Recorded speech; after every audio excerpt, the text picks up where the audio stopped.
আমার আল্লাহ আমাকে নৈরাশ্য থেকে বাঁচানোর জন্য প্রত্যেক রাতে আমার আল্লাহ বান্দাকে জিজ্ঞেস করে, বান্দা কোনো অসুবিধা হইলে বলিস, আমার কোনো অসুবিধা হইলে বলিস, রোগ শোক থাকলেও বলিস, আর বেশি অসুবিধা হয়ে গেলে আমার কদমে সিজদা দিয়ে থাকিস, আমি ওয়াদা দিচ্ছি সিজদা দিবি, আমি তোর সমস্যা দূরীভূত করে দেব।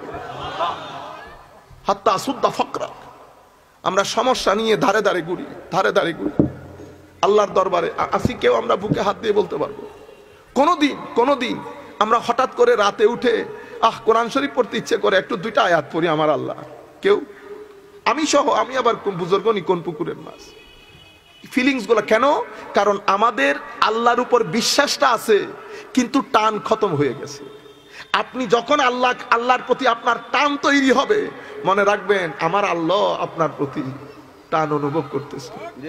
এটা কখনো এক পক্ষ থেকে হয় না, এটা কখনো এক পক্ষ থেকে হয় না। দুনিয়া আল্লাহ আমাদের জন্য সৃষ্টি করেছেন, দুনিয়া আল্লাহ আমাদের জন্য সৃষ্টি করেছেন, এবং এই আল্লাহ আবার প্রত্যেকদিন আমাকে জিজ্ঞাসা করতে আসেন, ঠিক আছে নি, শরীর ঠিক আছে নি, টাকা পয়সার দরকার আছে নি? কেউ জিগায় কাউরে?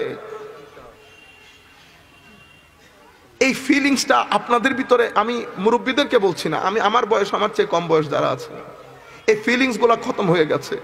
যদি টাকা দিয়ে শান্তি আসতো তাইলে আমেরিকাতে অশান্তির কোনো কারণ ছিল? ইংল্যান্ড আমেরিকাতে অশান্তির কোনো কারণ ছিল? আমাদের দেশে যাদের টাকা বেশি তারা তো বেশি সুখী হইতো, ঠিক না? ঘটনা কিন্তু উল্টা, ঘটনা কিন্তু উল্টা। মনে রাখবেন এটা আমার আল্লাহর ধরতি।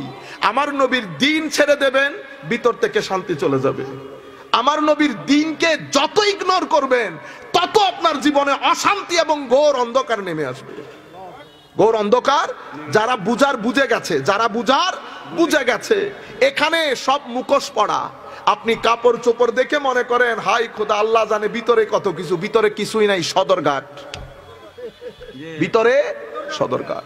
আমি ছেলেদেরকে বলছি অনেক টাকা না, আল্লাহর দরবারে দোয়া করবেন আল্লাহ যেন জীবনকে বরকতমণ্ডিত করেন, আল্লাহ যেন আপনার জীবনকে শান্ত করেন। এই আপিল করবেন আল্লাহর দরবারে। কারণ আমরা যারা জীবন শুরু করেছি, জীবন পড়ে আছে এখনো।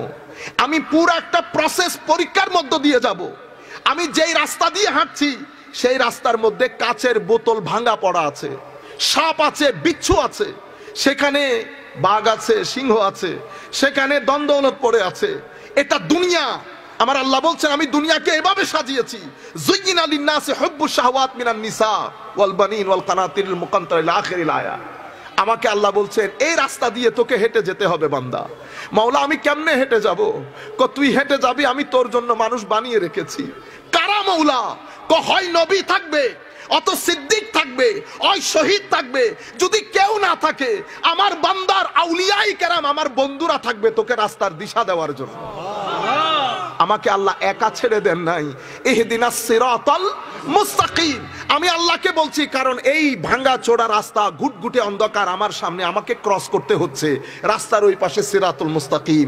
বাংলা আল্লাহ কেমনে যায়, কেমনে যায় এই রাস্তা? আমার আল্লাহ আমাকে প্রত্যেক নামাজের মধ্যে শিখিয়ে দিয়েছেন ইহদিনাস সিরাতাল মুস্তাকিম। আল্লাহ সিরাতুল মুস্তাকিম একটু পৌঁছিয়ে দেন। আমরা দেখিয়ে দেন এটা বলবো না মওলা, দেখানোর দরকার নাই। কারণ আপনি বলছেন দেখিয়ে দেন, তো দেখিয়ে দিলে শয়তান বলতেছে লা আকুদান্না লাহুম সিরাতাকাল মুস্তাকিম। শয়তান সিরাতুল মুস্তাকিমের উপর বসা আছে, পুরা গুটগুটে অন্ধকার, যাব কেমনে? আমার আল্লাহ বলছেন বান্দা হয় নবী রেখেছি, নতুবা নবীর গোলাম ওয়ারিসে ইলমে মুহাম্মাদি উলামায়ে রাব্বানি আউলিয়ায়ে কেরাম থাকবে। তারা তোমাদেরকে আস্তে আস্তে টেনে টেনে ওই রাস্তা পর্যন্ত পৌঁছিয়ে দেবে। ইহদিনাস সিরাতাল মুস্তাকিমের পরে আমার আল্লাহ বলছেন সিরাতাল্লাযীনা আনআমতা আলাইহিম। এটা নিয়ামত প্রাপ্ত বান্দাদের রাস্তা। আমি নিয়ামত সংক্রান্ত, আমার খুব ইচ্ছে ছিল আজকে এই আয়াত নিয়ে কথা বলার, নিয়ামত কি, কিন্তু আমি মাহল আরেকটু বড় জমায়েত হলে হয়তো ইনশাআল্লাহ পরবর্তীতে। যাই হোক, আমি আপনাদেরকে বলতে চাচ্ছিলাম তো নিয়ামত প্রাপ্ত বান্দা। ইহদিনাস সিরাতাল মুস্তাকিম বলার পরে সূরা বাকারার মধ্যে আমাদের দোয়া যে কবুল হয়েছে, আল্লাহ সূরা বাকারার মধ্যে বর্ণনা দিচ্ছেন। কি বলেছেন? আলিফ লাম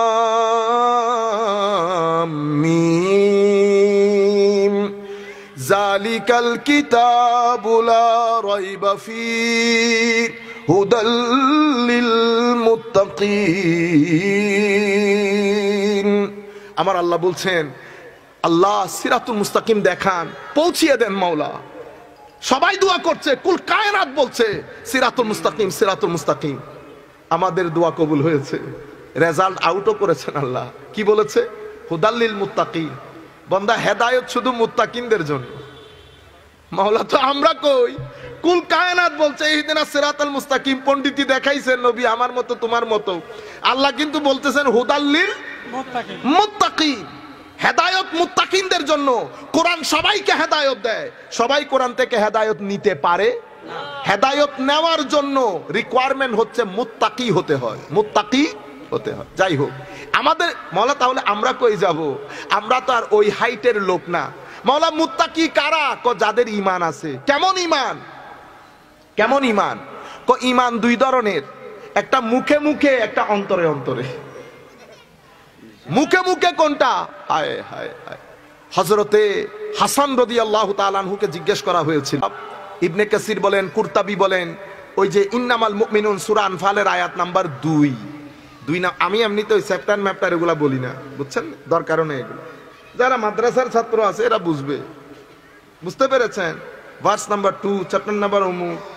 এটা আল্লাহ রাব্বুল আলামিন কেউ কাউকে মুখস্থ, আমাদের লোকজন মনে করে কি এটা যারা করে আল্লাহ রাব্বুল আলামিন তাদেরকে আরো বরকত দান করুক। এটা অনেক বড় গুণ, এটা অনেক বড়।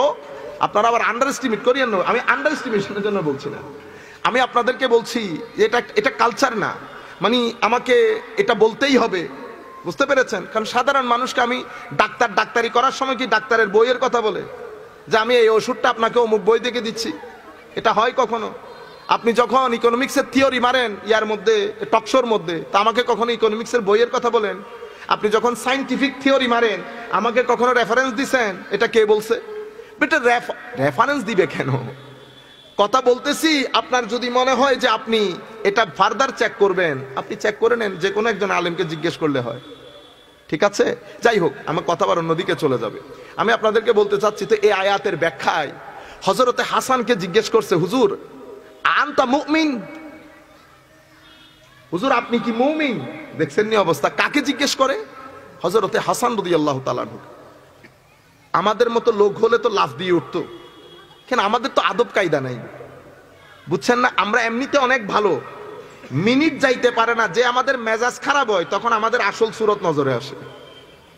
আহসানি তাকওয়িম যারা বেস্ট, বেটা, গুড, তারা এই 2 মিনিটের মধ্যে লাঠি নিয়ে দৌড় দেয় না, বুঝতে পেরেছেন?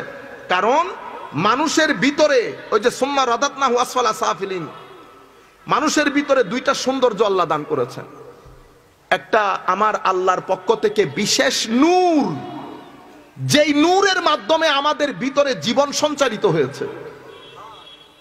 আর একটা নফস শয়তানের রিপ্রেজেন্টেশন, রূহ আলমে বালা ঊর্ধ্ব জগতের রিপ্রেজেন্টেশন। রূহ মানুষকে উপরের দিকে নিয়ে যেতে চায়, নফস মানুষকে নিচের দিকে নিয়ে যেতে চায়। আমি কেমনে বুঝবো আমার উপর কর্তৃত্ব কার? নফস চাইবে আপনার চোখ দিয়ে এমন জিনিস দেখেন যেটা দেখলে আমার আল্লাহ নারাজ হয়ে যায়, যেটা দেখলে আপনার ভিতরের জগৎ অন্ধকার হয়ে যায়, যেটা দেখার কারণে আপনার রুকু এবং সিজদার যোগ খতম হয়ে যাবে। নামাজ, কত সপ্তাহে নামাজ পড়ে আসছে বান্দা, নামাজ থেকে মন উঠে গেছে, পড়তে ইচ্ছে করতেছে না। কখন জোহর কাজা হয়ে গেছে, কখন আসর কাজা হয়ে গেছে বলতেই পারবে না। কেন? নিশ্চয়ই কোনো একজন সঙ্গে এমন একটা সুহবতের মধ্যে আপনি বসেছেন, যেই ব্যক্তি ভিতরে শয়তানের অন্ধকার লালন করে, তার সংস্পর্শ আপনার ভিতরের জগৎকে উজাড় করে দিয়েছে। আপনি গোলাপ ফুলের গাছের মধ্যে গরম পানি মেরে দিয়েছেন। কেমনে বুঝবেন? নামাজে প্রথমে নামাজ থেকে মন উঠে যাবে, যখন বসবেন মনে যেন জোর করে নামাজ পড়তেছে, সিজদার মধ্যে বেশিক্ষণ থাকতে ইচ্ছে করবে না, নামাজ ছোট ছোট সূরা দিয়ে পড়ে ফেলতে ইচ্ছে করবে। তখন বুঝবেন আপনার ভিতরের জগতের মধ্যে গরম পানির ছিটা পড়েছে। সাথে সাথে কি করবেন? তওবার নামাজ পড়বেন, ওযু করবেন, আল্লাহর দরবারে কেঁদে কেটে বলবেন, আল্লাহ দুনিয়ার জমিন কার কার সাথে বসি, কে কি রকম আমি তো আর জানি না, মওলা তুমি আমার সৌন্দর্য আমাকে ফেরত দিয়ে দাও, আমার সৌন্দর্য আমাকে ফেরত দিয়ে দাও। দুনিয়া বড় দারুণ জায়গা,